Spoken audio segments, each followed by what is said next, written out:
Hello everyone, welcome back to the final lecture of your chapter that is chapter number 5 the fundamental unit of life। यानी कि जो cell chapter है आपका उसका आज final lecture है ये वाला। इसमें मैं आपको पूरा एक बार सम अप कर दूंगी, ठीक है। तो क्या सम अप करेंगे, सबसे पहले तो लाइजोसोम्स देख लेते हैं, क्योंकि आपका लाइजोसोम्स और वैक्यूल्स ये ऑर्गेनल्स हैं जो बचे हुए हैं, तो उसको मैं रैप अप कर देती हूँ और फिर इस चैप्टर से रिलेटेड जो भी और एस्पेक्ट्स हैं वो हम कर लेते हैं, ठीक है। ओके, सो लाइजोसोम्स ये क्या है? लाइजोसोम्स ये भी सेल ऑर्गेनल्स हैं and these are disposal system of the cell, ठीक है। डिस्पोजल सिस्टम यानी कि ये क्लीनिंग सिस्टम होते हैं, ठीक है। कोई भी गंदगी हो, फॉरेन मटेरियल हो सेल के अंदर, वो ये एक्सेप्ट नहीं करते हैं। They are meant for cleaning those materials. तो कुछ में फॉरेन पार्टिकल आ जाता है तो उसको ये क्लीन कर देते हैं। अच्छा, अब क्लीनिंग कैसे करेंगे? तो they have lot of enzymes जिनसे वो उन मटेरियल्स को डाइजेस्ट करके और निकाल बाहर करते हैं। ओके, तो helps disposal system helps to keep the cell clean. जो भी मटेरियल है सबको डाइजेस्ट करा के बिल्कुल खाली करके रख देता। खाली इन द सेंस कि जो नहीं चाहिए अनवांटेड सारा मटेरियल डाइजेस्ट करके और रिमूव कर देते हैं। अच्छा, उसके अलावा दे आर ऑल्सो कॉल्ड सबसे फेमस है ये वाला, ठीक है, suicidal bags of cell. They are suicidal bags of the cell. क्यों suicidal bags? Because these are vesicles filled with hydrolytic enzymes and are formed by Golgi apparatus, ठीक है। ये हाइड्रोलिटिक यानी कि तोड़ने वाला, हाइड्रोलाइज करने वाला, ठीक है। तो हाइड्रोलाइज करने वाले एंजाइम से भरे हुए होते हैं। और व्हाट हैपेंस इज कि जैसे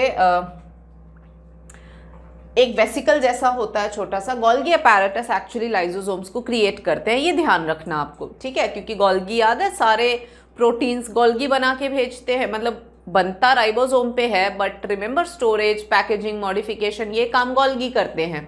तो कोई भी प्रोटीन बन के आता राइबोसोम से है एंडोप्लाज्मिक पे, वहाँ से पहले वो गोल्गी के पास आता है, फिर गोल्गी उसको मॉडिफाई पैकेज करके फाइनली उसको रिलीज करते हैं। ओके, जितने भी एंजाइम्स होते हैं बच्चों, एंजाइम्स आर एक्चुअली क्या होते हैं? एंजाइम्स जो होते हैं वो एक्चुअली प्रोटीन्स ही होते हैं, ठीक है।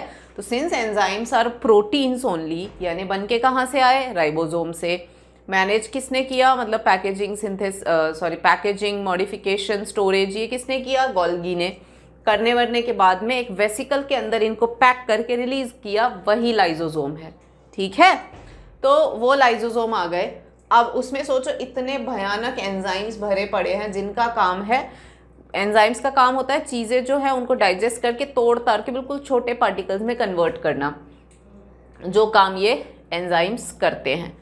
तो कभी कभार क्या होता है, वैसे बंद रहे तो कोई दिक्कत नहीं है, लेकिन कभी कभार क्या होता है कि ये जो वेसिकल है ये अगर टूट जाए, ब्रेक हो जाते हैं, तो ये एंजाइम्स रिलीज हो जाते हैं। और जैसे ही एंजाइम्स रिलीज हो जाते हैं तो आप समझ सकते हो इट डाइजेस्ट्स द ओन सेल, खुद के ही सेल को डाइजेस्ट कर लेते हैं। ओके, तो सिंस अब खुद के सेल डाइजेस्ट हो जाते हैं तो यानी खुद का सेल खत्म। तो सुसाइडल बैग्स इसीलिए कि कोई मतलब वो खुद का सेल भी खत्म हो जाता है, इसीलिए लाइजोसोम्स को सुसाइडल बैग्स कहा जाता है। तो सबसे फेमस चीज़ जो हम लाइजोसोम के बारे में पढ़ते हैं वो है सुसाइडल बैग्स वाला, क्योंकि इसके अंदर वो हाइड्रोलिटिक एंजाइम्स होते हैं, ठीक है, ध्यान रखना है, ठीक है। तो ये लाइजोसोम है। साइटोप्लाज्म में आपको बिल्कुल scattered, they are found scattered in cytoplasm, they are found scattered in cytoplasm nearly 40 different enzymes are present in it, ठीक है। और एनिमल सेल्स में ये ज़्यादा पाए जाते हैं, प्लांट कम ही प्लांट सेल में ये पाए जाते हैं। तो this is all about the lysosomes, okay. ज़्यादा कुछ ध्यान नहीं रखना है, मेन ये पॉइंट्स जो मैंने लिखवाए हैं इसके की पॉइंट्स हैं, इन पे फोकस करिए आप and you will be done, ठीक है। Lysosomes is more than enough. Then let's check out the next organelle जो आपको देखना है, वो है वैक्यूल, ठीक है। वैक्यूल्स क्या है, ये स्टोरेज सैक्स होते हैं, ओके। स्टोरेज सैक्स है, 50 to 90% ऑफ सेल वॉल्यूम ये ऑक्यूपाई करते हैं, लेकिन ये सिर्फ आपको प्लांट सेल में मिलेगा, ठीक है। 60 to 90% ऑफ प्लांट सेल का जो सेल वॉल्यूम होता है वो ये ले लेता है, ठीक है। और मेनली यहाँ पे चीज़ें स्टोर करके रखते हैं, चाहे वो वेस्ट मटेरियल हो, चाहे वो सॉलिड्स हो, लिक्विड्स हो, ये सारी चीज़ें क्या है इसमें स्टोर्ड रहती हैं, ठीक है। मोस्टली कौन सी चीज़ें स्टोर्ड होती हैं, तो इसमें होते हैं अमाइनो एसिड्स, शुगर्स, इस तरह के कुछ केमिकल्स होते हैं जो इसमें स्टोर्ड आपको मिलेंगे, ठीक है। और ये चीज़ें इसमें स्टोर्ड रहते हैं, जैसे मैंने बताया, they are very small in animal cell, but ये देख रहे हो, लार्ज इन प्लांट सेल, ठीक है। और they maintain turgidity and rigidity of cell.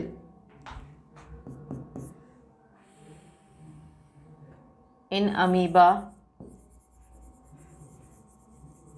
they form, दे यहाँ पे मैं वैक्यूल की बात कर रही हूँ, ठीक है। फूड वैक्यूल, तो basically 50 to 90% of animal cell volume ये मेनली प्लांट सेल के लिए, एनिमल में तो बहुत ही छोटा सा होता है। स्टोरेज सैक्स होते हैं, सॉलिड लिक्विड जो भी है वो यहाँ स्टोर होते हैं, मेनली अमीनो एसिड और शुगर्स जो है वो स्टोर होते हैं, कुछ प्रोटीन्स भी होते हैं, ऐसा नहीं है कि बिल्कुल ही नील हो।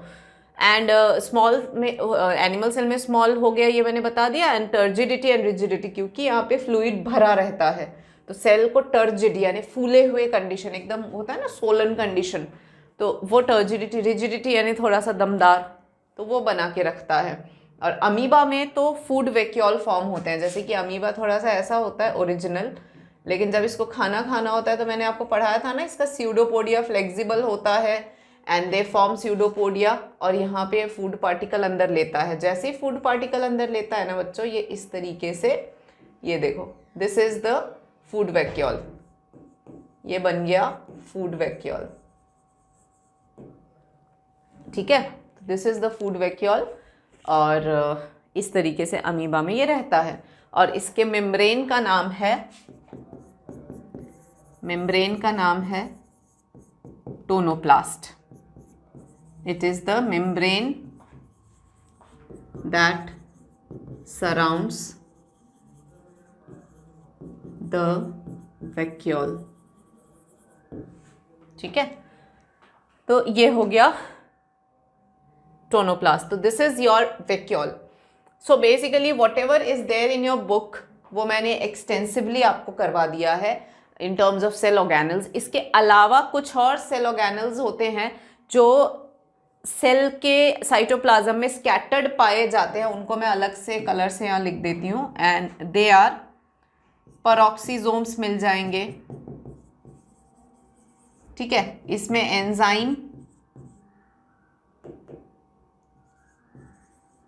एंजाइम कैटालेस पाया जाता है जो अपना एक इसका अलग ही फंक्शन है। तो ये जो पेरोक्सिसोम्स होते हैं, तो एंजाइम कैटालेस होते हैं, ये क्या करवाता है, लिपिड मेटाबॉलिज्म देखता है। ठीक है, ये ग्रीन कलर वाले जो है ये मैं ऐसे ही एक्स्ट्रा में अलग से करवा रही हूँ। और इसमें और चीज़ें होती हैं, जैसे माइक्रोट्यूब्यूल्स होते हैं, ये भी सेल में मिल जाते हैं। Make the structure of सीलिया, flagella, centriole. मतलब सीलिया में जो चीज़, सीलिया जिस चीज़ से बना है या फ्लैजेला जिस चीज़ से बना है उसको माइक्रोट्यूब्यूल कहते हैं। या फिर सेंट्रियोल, सेंट्रियोल क्या है, ये सेल डिवीजन से रिलेटेड स्ट्रक्चर है।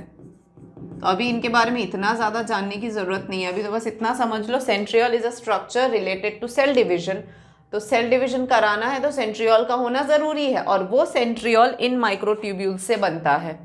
तो cilia, flagella, centriole, they all are made by microtubules, जो कि सेल के साइटोप्लाज्म में पाए जाते हैं। तो एडिशनल में ये कुछ ऑर्गेनल्स है जिनके बारे में आप जान लो तो अच्छा रहेगा। ठीक है, तो यहाँ पे मतलब ओवरऑल जो आपकी बुक में ऑर्गेनल्स वाला पार्ट था वो मैंने करवा दिया है, एक्सटेंसिवली करवा दिया है। अब थोड़ा सा आगे हम देखते हैं जो भी चीज़ें बुक में डायग्राम और ये सब, वो सब, like this is a microscope.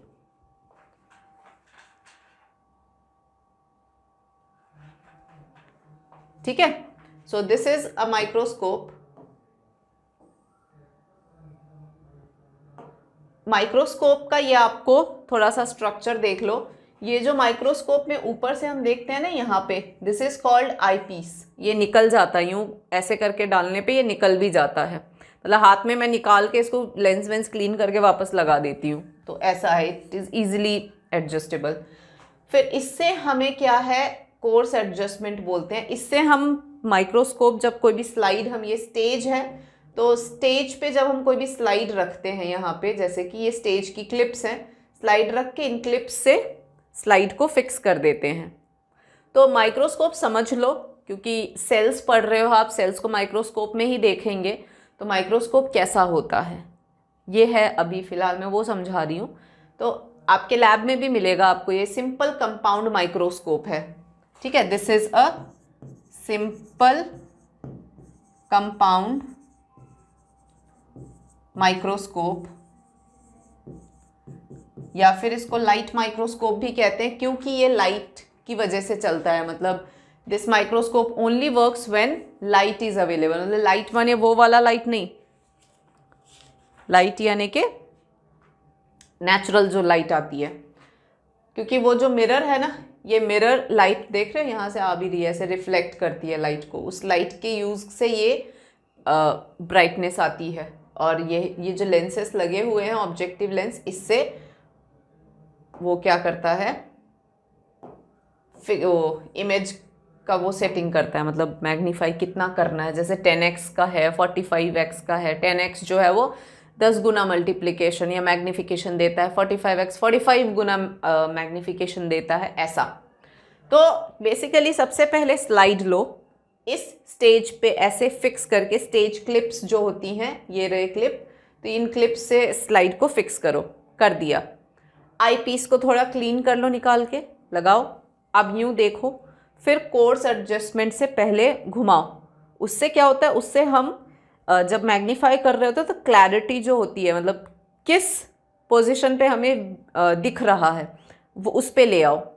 Okay, एक बार आपको वो स्लाइड की मटेरियल व्यू हो गए कोर्स एडजस्टमेंट से, तो फिर फाइन एडजस्टमेंट से हम क्लैरिटी हैंडल करते हैं कि थोड़ा और क्लियर करना है या ब्लर आ रहा है तो थोड़ा और क्लैरिटी लाएं। वो एडजस्टमेंट हम फाइन एडजस्टमेंट से करते हैं। Arm is for holding it. Objective lens जो है वो मैग्निफिकेशन लेंस है, मैंने कहा, या तो 10x लेंस होता है, एक 10x का होता है, 45x का होता है, इवन 5x का भी होता है, और 100x का होता है। और भी ज़्यादा होते हैं, बट एक लाइट माइक्रोस्कोप में आपको मैक्सिमम इतने रेंज के मिल जाएंगे। ठीक है, यहाँ पे ये वो है जो उसको कसते हैं ना, जिससे वो आपको यहाँ पर दिख रहा है, ठीक है, स्विवल बोलते हैं उसको। और मिरर आ गया नीचे, बेस ये हो ही गया, कंडेंसर वहाँ नीचे लगा रहता है लाइट जो रिफ्लेक्ट हो रहा होता है उसको एडजस्ट करने का। तो ये ओवरऑल माइक्रोस्कोप का ये मेन है। मेन जो चीज़ काम में आती है ना वो है कोर्स एडजस्टमेंट, जो सबसे मेन काम आती है। मिरर तो आराम से यूं ही हिलता है, जिस तरफ लाइट जैसी आ रही है उस हिसाब से आप उसको घुमा सकते हो, ठीक है। तो मिरर हमें मतलब प्रैक्टिकली मैं बता रही हूँ, देखो आई पीस को देखो, 10x पे अच्छा व्यू 10x पे पहले ले आते हैं, फिर अगर 10x पे व्यू दिख रहा है स्लाइड, कोई भी हर स्लाइड अच्छे से दिखती नहीं है, तो जब हम 10x पे दिख रहा है कि अच्छा दिख रहा है, देन आप उसको 45 पे फिक्स करो तो बेटर दिखेगा। तो ऐसे करके हम स्लाइड लगाते हैं, लगा के कोर्स एडजस्टमेंट यूज़ करते हैं। मतलब मेन काम है कोर्स एडजस्टमेंट का ये stage slide, stage clip, mirror, ये चीज़ें तो मतलब हमेशा काम में आती है, इतना सा यूज़ करना पड़ता है, कोई रॉकेट साइंस नहीं है। एक बार आप खुद भी वो करोगे ना, मेन है कोर्स एडजस्टमेंट। अंदर आईपीस को देखते हुए कोर्स को यूं यूं यूं यूं करके एडजस्ट करो, तो आपको वो क्लैरिटी वाला जो व्यू होगा ना वो आपको यहाँ से दिख जाएगा माइक्रोस्कोप से। जैसे आप उसमें देखोगे अच्छा आप दिख रहा है स्लाइड में कुछ, क्योंकि डायरेक्टली स्लाइड लगा के आप ऊपर से देखो तो आपको कुछ भी नहीं दिखेगा।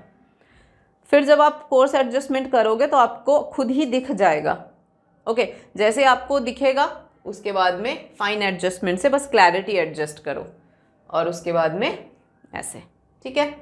तो this is a compound microscope. अब कंपाउंड माइक्रोस्कोप के जस्ट बाद में ये देखो अनियन पील्स आपकी बुक में है कि अनियन पील को अगर हम देखेंगे तो कुछ ऐसा दिखेगा, ठीक है।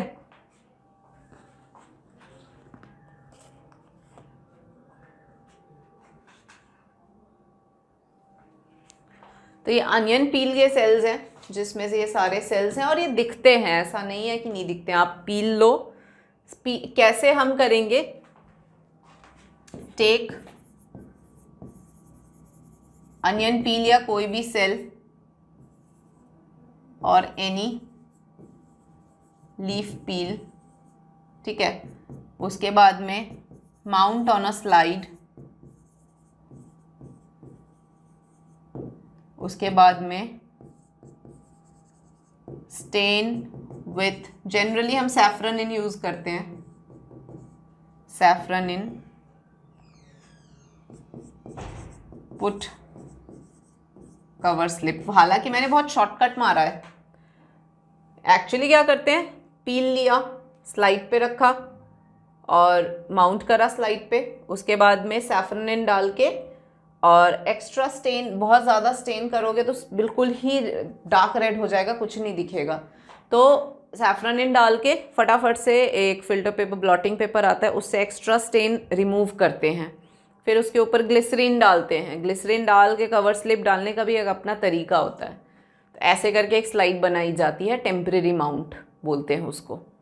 तो वो आप किसी भी अनियन पील या लीफ पील का देख सकते हो, आपको ये दिख जाएगा, बहुत आसानी से दिखता है। This is like very basic thing, ठीक है। तो ये स्लाइड आप स्कूल में देख सकते हैं। This is your thing. Then this is a prokaryotic cell, जो मैंने आपको पहले भी समझाया है कि प्रोकैरियोटिक सेल में ज़्यादा कुछ भी नहीं होता, ठीक है।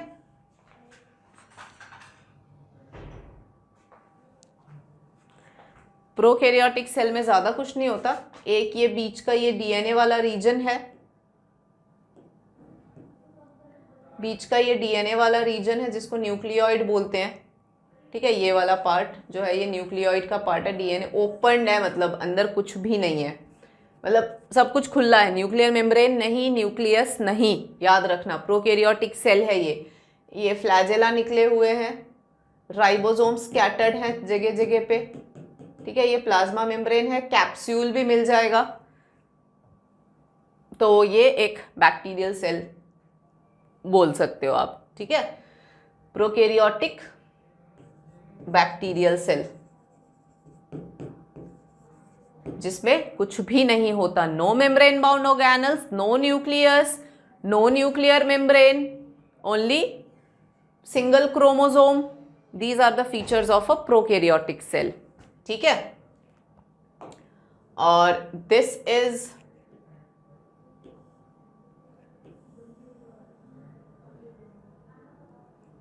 The animal cell. Animal cell में देखो न्यूक्लियर एनवेलप क्लैरिटी से दिख रही है अपने को, सिर्फ प्लाज्मा मेम्ब्रेन है कवरिंग में। और आपके ये देखो लाइजोसोम्स, ये वेसिकल्स हो गए, ये राइबोसोम्स ईआर पे फैले हुए हैं, माइटोकॉन्ड्रिया है, rough endoplasmic, cytoplasm, nucleus, nuclear envelope, इन सब के बारे में वो गोल्गी है, इन सब का डिटेल हम पढ़ चुके हैं। आप बस यहाँ डायग्राम, क्योंकि प्लांट सेल और एनिमल सेल के डायग्राम बहुत ज़रूरी हैं, very important, they might ask you the difference between the two with the diagram, तो इसीलिए आप डायग्राम ऐसे अच्छे से बना के जाना है आपको, ठीक है।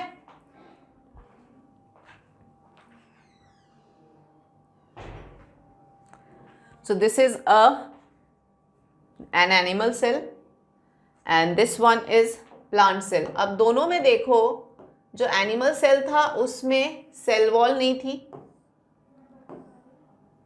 एनिमल सेल में सेल वॉल नहीं था। यहाँ देखो सेल वॉल, आपको ये एडिशनल लेयर ये दिख रहा है सेल वॉल, ये सेल वॉल का एडिशनल लेयर प्लांट सेल में दिख जाएगा। वैक्यूल देखो, ये इतना बड़ा वैक्यूल है जो कि एनिमल सेल में ना के बराबर था, जनरली था भी नहीं, ठीक है। और अंदर है प्लाज्मा मेम्ब्रेन।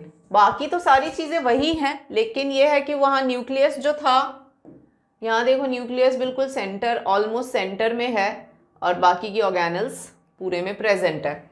वेरएज यहाँ देखो न्यूक्लियस थोड़ा साइड में हो रखा है, बिकॉज वैक्यूल ने मेजॉरिटी का स्पेस ले रखा है। उसके अलावा ये स्पेशल स्ट्रक्चर्स क्लोरोप्लास्ट। तो दोनों प्लांट और एनिमल सेल में मेनली क्या डिफरेंस है? प्लांट और एनिमल सेल में मेन डिफरेंस जो आती है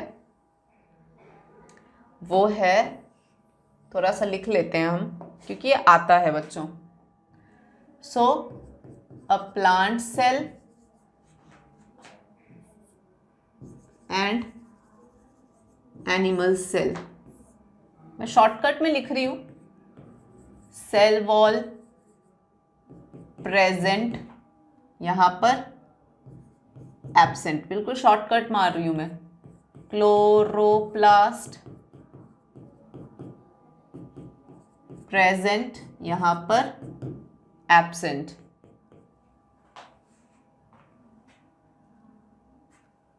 सेल लार्ज वैक्यूल यहां पर वेरी स्मॉल और नो वैक्यूल। मतलब जरूरी नहीं कि वैक्यूल हो ही होगा, तो बहुत छोटा या तो नहीं होगा, ठीक है। और प्लांट सेल, अब यहां पर एनिमल सेल में सेंट्रियोल प्रेजेंट, प्लांट सेल में सेंट्रियोल जो सेल डिवीजन में काम आता है ना, ये प्लांट सेल में नहीं होता। तो ये मेन 4 डिफरेंसेस आप नोट कर सकते हो between the plant cell and animal cell, ठीक है। और आई थिंक आपके इसी के साथ में the complete cell chapter is done. मैंने आपको अनियन पील का भी तरीका बता दिया कैसे देख सकते हैं। उसमें एक ऑस्मोसिस का ज़रूर दे रखा है एनसीईआरटी में एक्टिविटी, जो कि मैंने रेजिन्स के टर्म में आपको बताया था, याद है? मैंने आपको एक बार जब ऑस्मोसिस पढ़ा रही थी तो बोला था कि रेजिन्स को पानी में रख दो तो वो फूल जाते हैं, because outside the concentration of water is more, inside is less. तो वो रेजिन फूल गए, फिर उसको वैसे बाहर रख दो तो फिर वो निकल भी जाते हैं, ड्राई भी हो जाते हैं। क्यों? क्योंकि बाहर पानी कम, अंदर ज़्यादा, तो पानी निकल जाते हैं। ये केस आपका एग शेल के लिए किया हुआ है। ये HCl से एग के शेल को डिज़ोल्व कर दो तो एग के अंदर वो पतली सी, वो सेमी परमिएबल, वो पतली सी लेयर होती है जो एग को कवर करती है, वो रहेगा। उसको पानी में डाल दो, वो फूल जाएगा, और उसको सॉल्ट सोल्यूशन में डालो तो वापस पानी उसका निकल जाएगा। तो ऑस्मोसिस, तो ये सब कॉन्सेप्ट उसमें दिए हुए हैं। तो मेन है कि सारे कॉन्सेप्ट बहुत क्लैरिटी से मैंने आपको समझा दिए हैं। अब आपको बस ये देखना है कि उनको अप्लाई कैसे करना है, ठीक है। तो I think I am done with all the concepts. बहुत ही एक्सटेंसिव लेके गई हूँ मैं वैसे तो, और सारे डायग्राम्स और एवरीथिंग मैंने यहाँ पे कवर अप कर दिए हैं आपके। सो chapter 5 is all done, okay. और अब मैं आपसे मिलूँगी NTSC के क्वेश्चंस लेके। देखते हैं ना NTSC में क्या क्या क्वेश्चंस इस चैप्टर से आते हैं। तो वो वीडियो लेके मैं जल्दी आपसे मिलूंगी, तब तक के लिए आप ये चैप्टर पढ़ो और gain the proper knowledge. Take care.